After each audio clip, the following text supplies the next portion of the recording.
लिख के ला दी A P दात तेरी दातार। ठीक है, दातां सारियां मालिक दिंदा है, पर जिहड़ी गड्डी लई पिछे तुक लिख के ला दी ए पी दात तेरी दातार, तुक दे भाव अर्थां नूं समझण दा यतन नहीं कीता कि गुरु नानक साहिब महाराज ने ये तुक किस संदर्भ दे विच किस भाव दे विच उचारण कीती।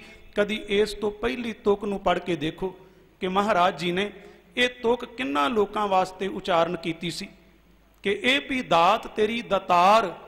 ये तुक किस भाव दे विच किस संदर्भ विच हजूर ने उचारण कीती। कदी सिख ने इस गल नूं समझण दा यतन नहीं कीता, क्योंकि असीं बाणी दी विचार तो दूर जा रहे हैं। सानू बाणी दी विचार वल नहीं अज लाया जा रहा। खास तौर ते साडे सिख समाज दे अंदर अज गुरु ग्रंथ साहिब दी बाणी पढ़ी बहुत जा रही है, लड़ियां दियां लड़ियां चल रही ने, पर प्यारिओ विचार तो सिख उन्ना ही दूर हुंदा जा रहा है। क्योंकि जिहड़े साडे धार्मिक आगू ने बहुते वो ये भी चाहुंदे ने कि सिख किते सुचेत ना हो जाए, बाणी तो अगवाई लैके जे किते ये सुचेत हो गया तो साडी रोजी रोटी जिहड़ी वो बंद हो जाएगी। साडियां जेबां दे विच पैसे नहीं आउणगे जे ये लोग सुचेत हो गए। इस करके सानू बाणी दी विचार तो दूर किया जा रहा है। हाँ, बाणी पढ़न दी बहुत गल हो रही है, पर साहब सच्चे पिता महाराज कहंदे ने पढ़न दे नाल पार उतारा नहीं, जिन्नी देर तक तू गुरु दी विचार दे नाल नहीं जुड़दा। साहब दे पावन बचन असीं पढ़ने आ, डिठै मुक्त ना होवई जिचर शब्द ना करे विचार। महाराज ने विचार दी गल कीती ते जे केवल पढ़न दे नाल ही पार उतारा होना हुंदा प्यारिओ, ते बाबा कबीर जी बाणी दे विच कदी ये बचन ना कहिंदे, पंडिया कवन को मत तुम लागे, बूढ़ोगे परिवार सकल स्यों राम न जपो अभागे। वो कहंदा मैं ते वेदां शास्त्रां ग्रंथां नूं पढ़ना, तुसीं मेरे वास्ते कहंदे हो परिवार समेत डुब जाएगा। ते बाबा कबीर जी कहंदे ने वेद पुराण पढ़ेगा गया कौन, खर चंदन जस भारा, राम नाम की गत नहीं जानी कैसे उतर सपारा। केवल पढ़न दे नाल पार उतारा नहीं, महाराज कहंदे ने तू गुरु दी शब्द दी विचार जिहड़ी है उहनूं अपने जीवन दे अंदर वसाण दा यतन कर, ताकि तैनूं समझ पै सके। जपजी दी बाणी असीं रोज़ पढ़ने आ, पर जपजी दे विच किहड़ा मैसेज की संदेश मेरे मालिक ने दिता है, मेरा ख्याल है बहुत विरले घट सिखां नूं ये गल समझ होएगी जिन्हां ने बाणी नूं समझण दा यतन कीता है।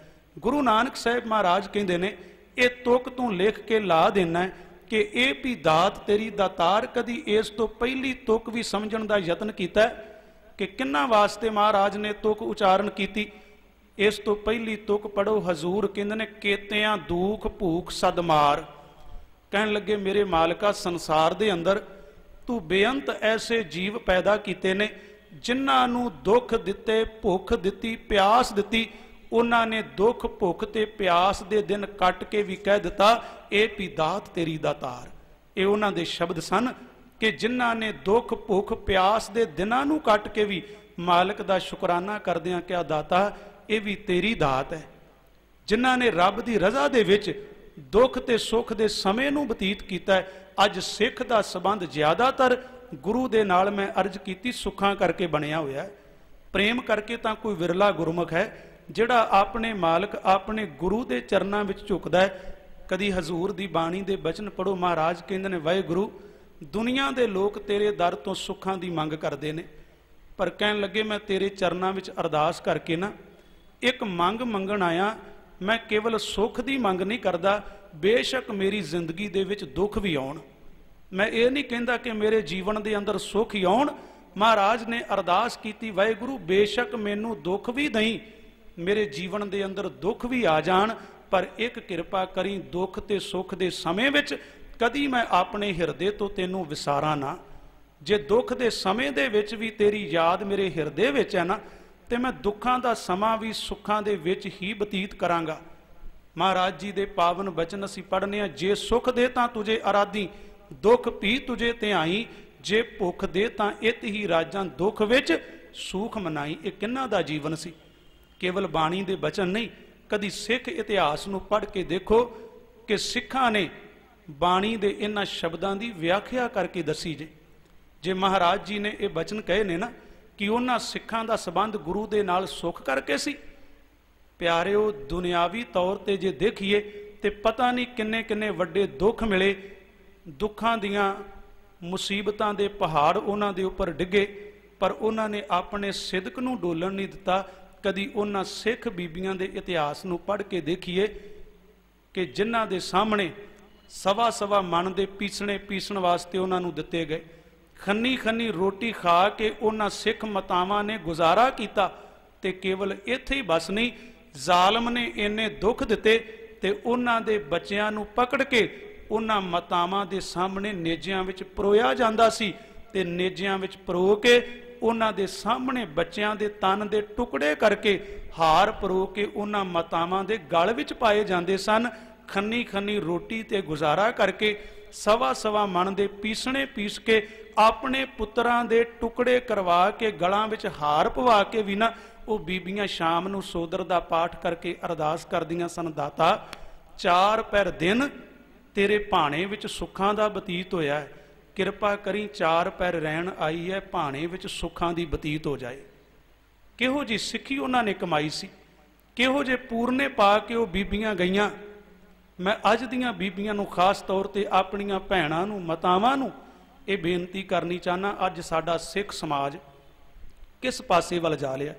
प्यारिओ, गुरु ग्रंथ साहिब दी बाणी तो अगवाई लैके, सिख धर्म तो अगवाई लैके ते जिहड़े दूजे मतां दे लोग सन वो भी इस धर्म दे विच प्रवेश कर गए। सानू बेअंत ऐसियां उदाहरणां मिलदियां ने।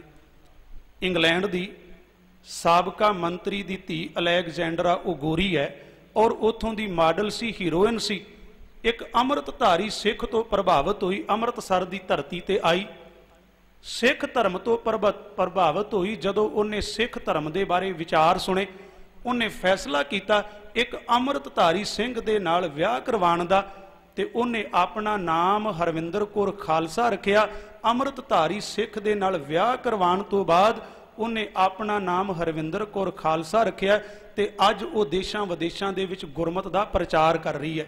इंग्लैंड दे साबका मंत्री दी वो लड़की है जिहड़ी उत्थों दी मॉडल होवे। गोरियां दे धर्म विच उसदा जन्म होया, पर सिख धर्म तो प्रभावित होके प्यारिओ अज वो प्रचार कर रही है गुरमत दा। ते अमेरिका दी धरती ते अजकल गुरु घरां दे अंदर वो गुरमत दा प्रचार करदी, लैक्चर देंदी है। अखबार दे विच उहदा एक मैं शब्द पढ़िया, उन्हें गल बड़ी प्यारी कही। अमेरिका दे अंदर गुरु घर दे विच लैक्चर देंदियां सिख बीबियां नूं खास तौर ते संबोधन करके वो कहिंदी कि जिहड़ी सिख औरत है ना, जिन्हें अपने तन ते 5 ककार पाए ने, एक दूजे धर्म की औरत जदों वो सिख धर्म दे विच प्रवेश करती है, उहदे ख्याल किहो जे ने। उन्हें खास तौर ते साडियां सिख नौजवान बच्चियां ते सिख औरतां नूं संबोधन करके बचन कहन लगे, जिस सिख औरत ने अपने तन ते 5 ककार पाए ने, खंडे की पौल लई है ना, उन्होंने होर किसी मेकअप की लोड़ नहीं रह जाती। ये उहदे शब्द ने। एक दूजे धर्म की औरत जिहड़ी सिख धर्म दे विच प्रवेश करती है, वो कहती जिन्हें तन ते 5 ककार पाए ने, उस सिख औरत नूं होर किसी शिंगार की लोड़ नहीं।